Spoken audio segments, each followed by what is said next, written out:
Kumusta, aking mahal na kapatid na lalaki, aking mahal na kapatid na babae? Naway ang biyaya at kapayapaan ng ating Panginoong Hesus ay mapasa iyo at sa iyong pamilya ngayon at magpakailanman. Amen? Ako si Pastor Antonio Jr. at narito ako ngayon mga kapatid upang magbahagi ng isang makapangyarihang salita. Tingnan ninyo, ako ay nagmumuni-muni dito sa isa sa pinakamagagandang talata sa buong Biblia. At naniniwala akong marami sa inyo ay hindi pa ito alam. Mga kapatid, madalas tayong naglalakad sa presensya ng Diyos. Nasa landas na niya tayo, pero ang ating puso ay lubos pa ring malayo, lubos na hiwalay. At madalas itong nangyayari, alam nyo ba? Lalo na sa panahon ngayon na maraming sagabal, maraming bagay na kailangang gawin. Ang ating isipan ay napupuno ng mga gawain, mga bagay na kailangang ayusin. Dahil dito, hindi natin tunay na naibibigay ang ating puso. Kaya binabalaan tayo ng Biblia sa Santiago Kabanata 1 na ang taong may hati ang puso ay hindi tatanggap ng anuman mula sa Panginoon. Mga kapatid, seryoso ito. Kailangan natin ng oras araw-araw kasama ang Diyos. Hindi mahalaga kung ikaw ay kasal. Hindi mahalaga kung nakatira ka kasama ang iyong pamilya.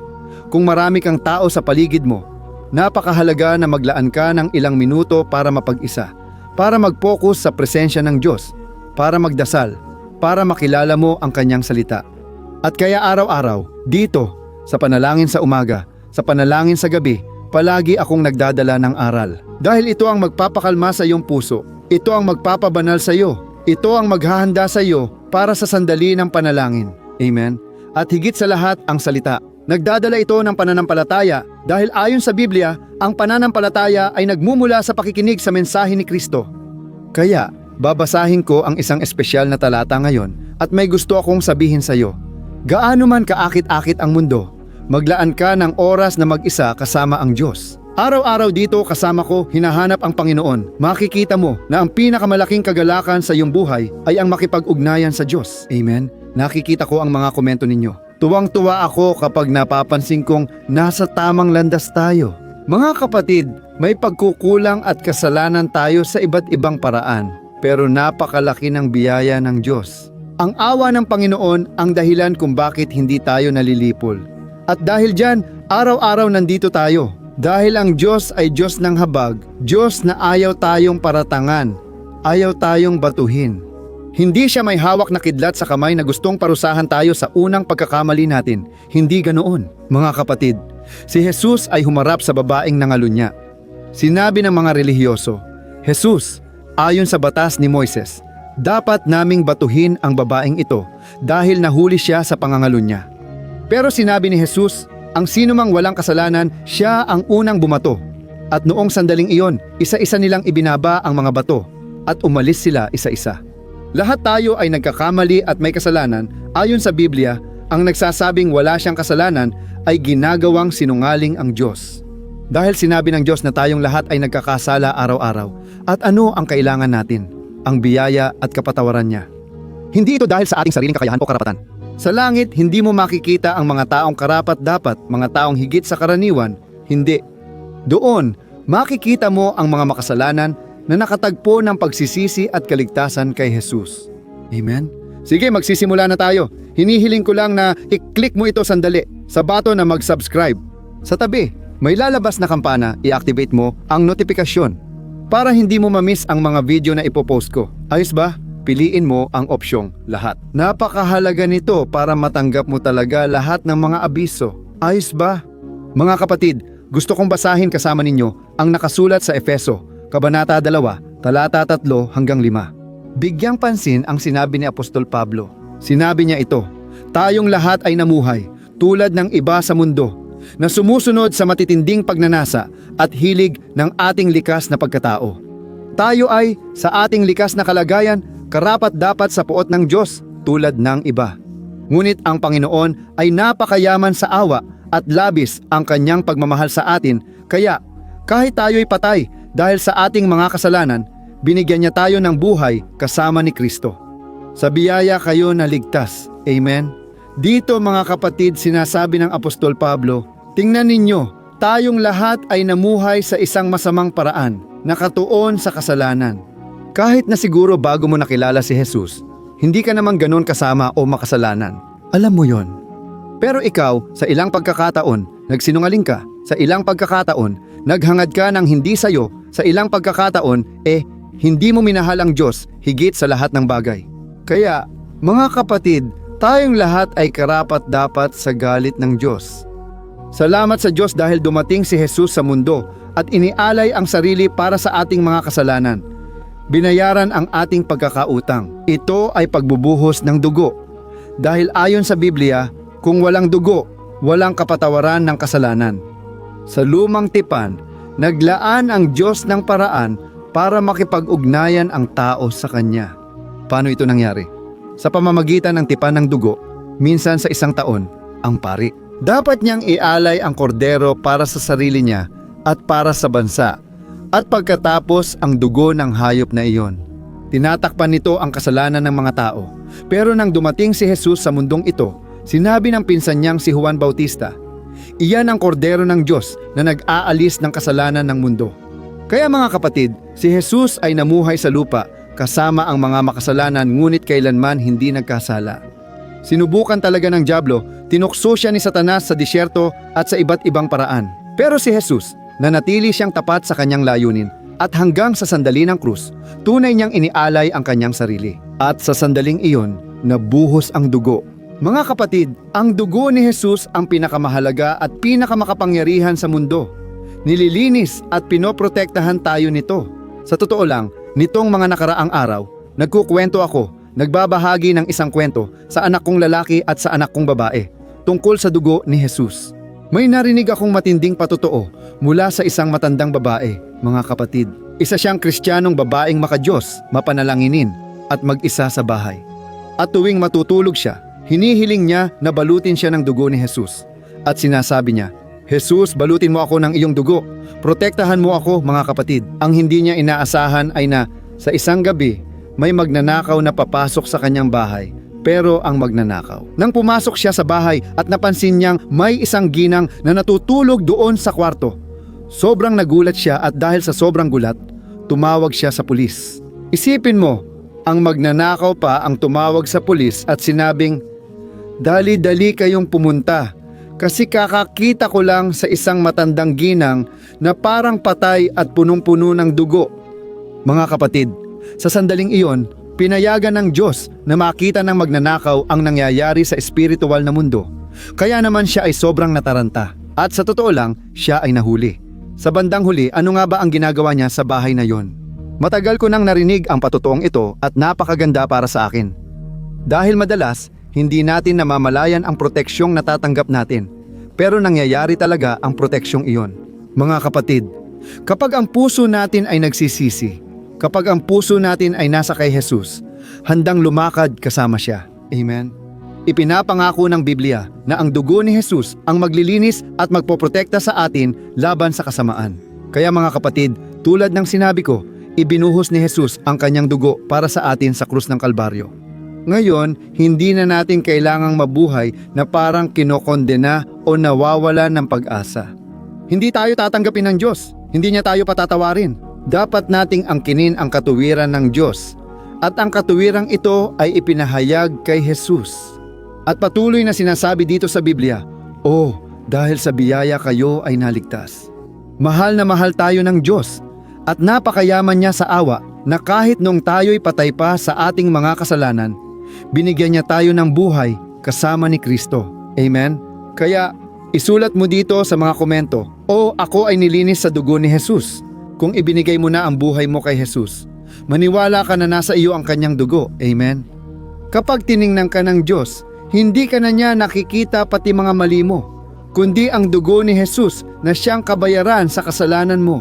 Luwalhati sa Diyos. Pero may gusto akong ibahagi sa inyo tungkol sa talatang ito na nakatawag ng pansin ko. Sinabi ni Paulo, tayong lahat ay namuhay noon, katulad ng iba sa mundo, na sumusunod sa mga pita at bugso ng ating laman.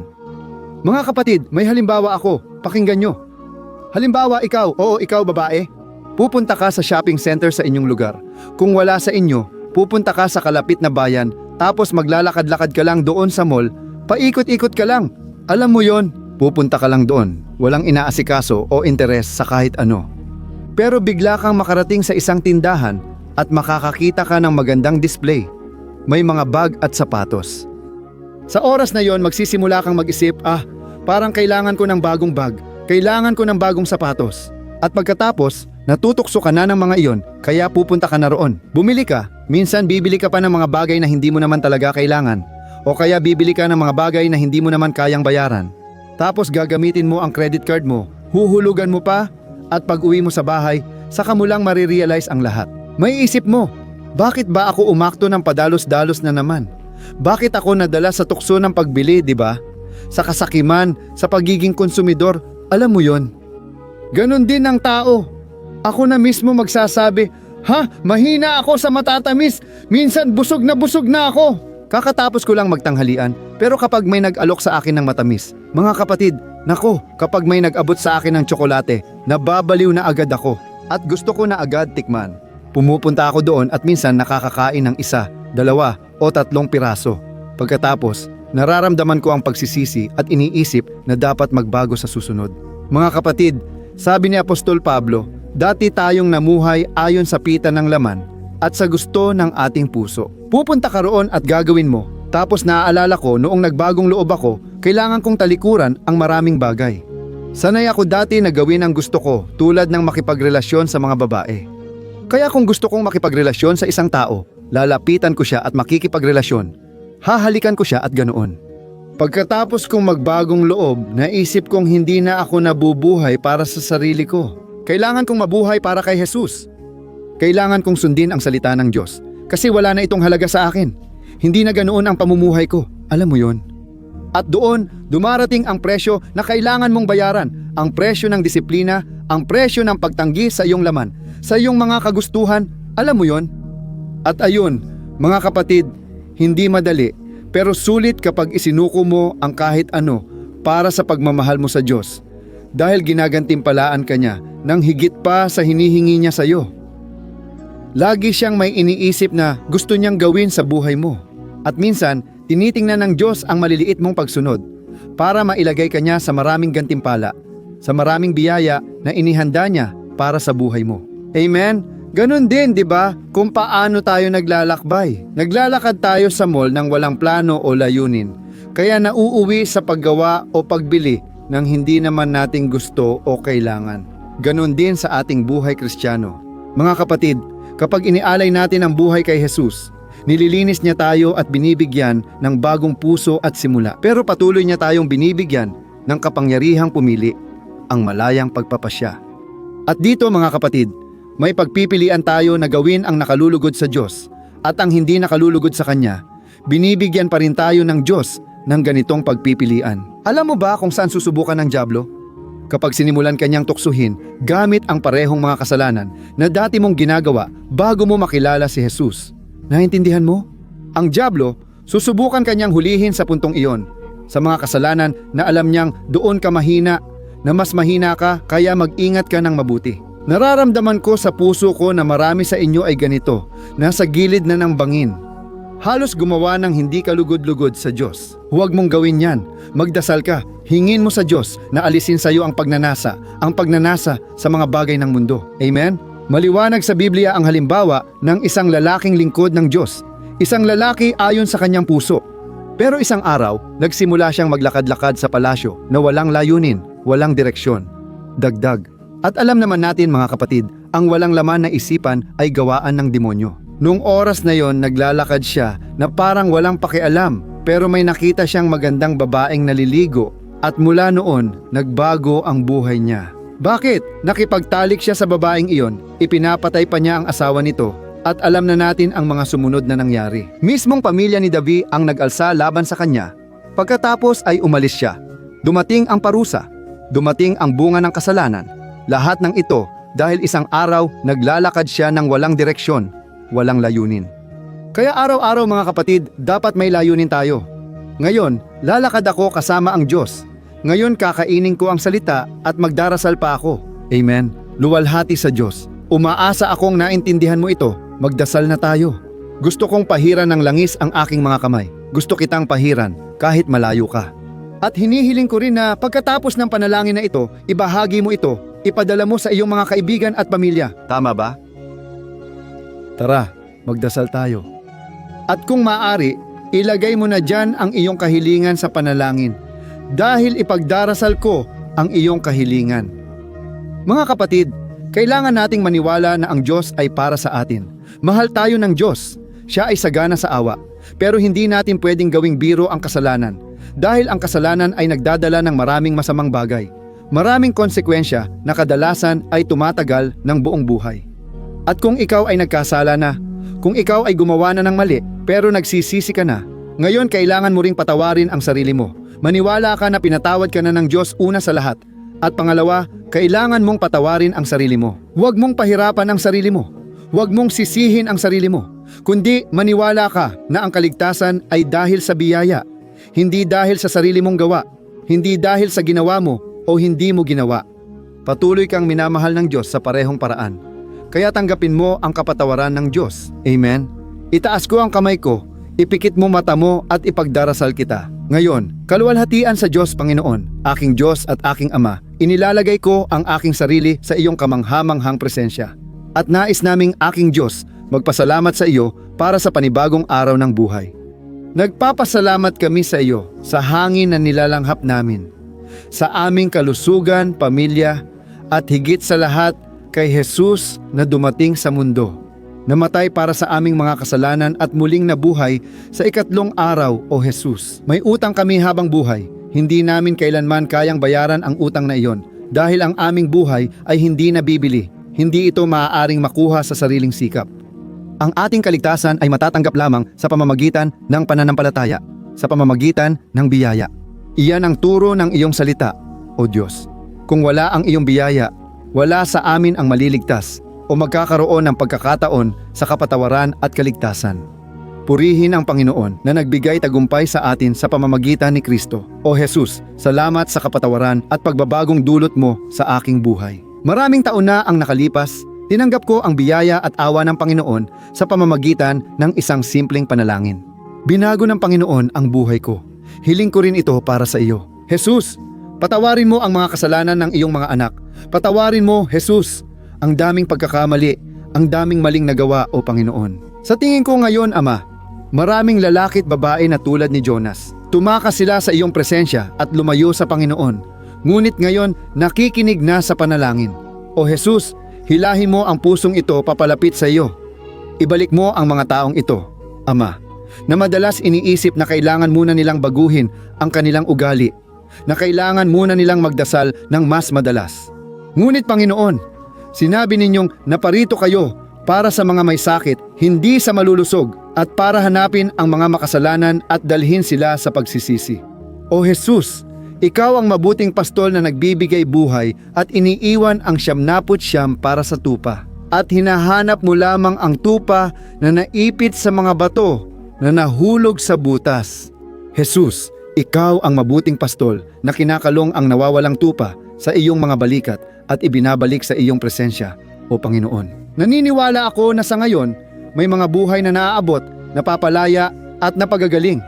Inaabot ko ang aking kamay, Ama, para sa mga may sakit. Jesus, may ilan dito na hindi na nila kaya.